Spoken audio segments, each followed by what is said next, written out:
ঢাকা শহর প্রত্যেকটা ওভারব্রিজের উপরে দেখতে পারবেন এই যে রঙের বেরঙের হচ্ছে হাজার হাজার কাঠ এ দেখেন উঠতেকালেই আসলে চোখে মেলে যেন এই যে কাঠ যেমন ইমন ভাই, শফিক ভাই, ঠিক আছে, বিভিন্ন ধরনের ইমন ভাই, এরকম অনেক কি কাঠ আছে দেখেন, কাঠের অভাব নাই। আসলে প্রত্যেকটা ওভারব্রিজই এরকম, ঢাকা শহরের প্রত্যেকটা ওভারব্রিজেই এই দেখলেই কাঠ পাওয়া যায়, এগুলো সব আবাসিক হোটেলের কাঠ।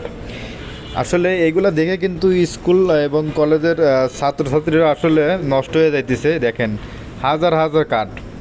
এই কাঠগুলো আসলে ছিটিয়ে রাখা হয় বিভিন্ন আবাসিক হোটেলের মানুষজনে দেখেন। এটা হচ্ছে মিরপুর 1 নাম্বার।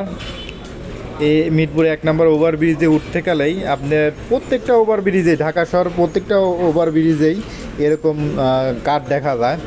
আসলে এই স্টুডেন্টরা আসলে নষ্ট হয়ে যাইতেছে এই কাঠগুলো আসলে দেখে, অনেকেই এইগুলা তুলে দেখে ই করে।